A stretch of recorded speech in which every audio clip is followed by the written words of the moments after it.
Busch Stadium, joined now by our pitcher, Jeff Brantley, and Boo Ferriss, who pitched for the Red Sox in the 1946 World Series. Of course, we've talked all about how these two teams have met before. So much of a pleasure to have you here. Thanks for joining us. When you see the Cardinals battling the Red Sox, is your first thought to go back to 1946?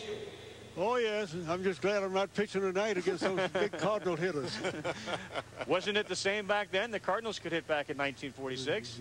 Believe me, they could. You know, they had a murderer's row, too, Country Slaughters. Right. Dan Musial, Whitey Karowski, Marty Marion, all the Harry Walker.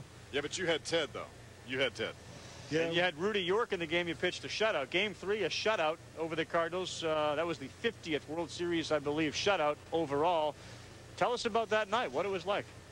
Well, it was an afternoon game, and the third game of the series, and we were tied up the series. We'd come to St. Louis to open. We won the first game in 11 innings.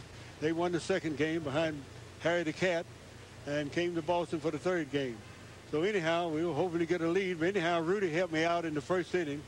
Hit a 3-run home off for Murray Dixon, and that helped, of course, and had some great fielding plays behind me with Dom DiMaggio in center field and Johnny Pesky and Bobby Doe in the middle, and so we won it. Great names, great names. Well, Boo, I mean, those of us who know you won 48 games your first 2 years in the major leagues, which I believe is a record.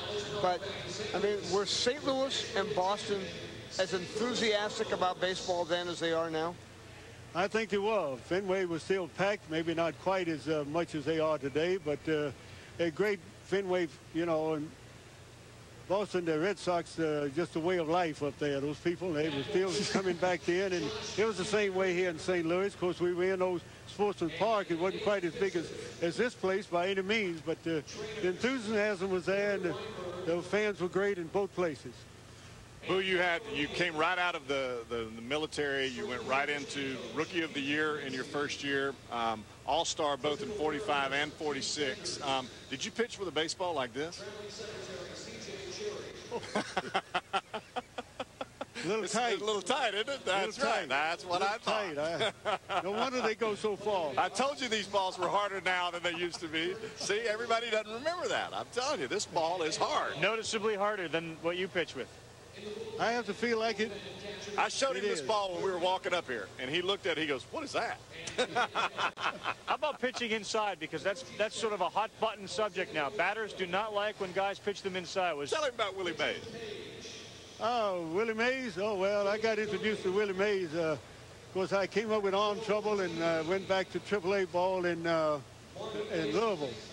And my teammate Higgins, and we were playing in Minneapolis in old Nicholas Park. And a 19-year-old fella came in with Minneapolis, and for 3 nights he just killed us. Just killed us. Never saw such line drive, extra base hit, climbing the walls, great exhibition. And anyhow, none of our young pitchers had moved Willie out of his tracks. Everything was right out over the plate. Everything was right there.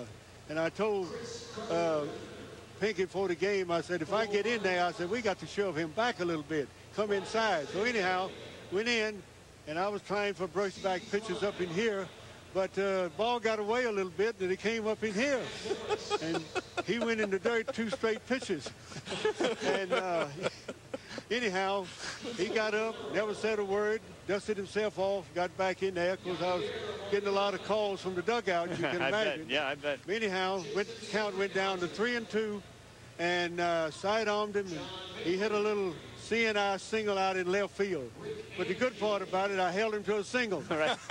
You kept him in the park. And the next day, Rosie Ryan, the general manager, comes out and thanks me for doing what I did, and I couldn't believe that. Thank me.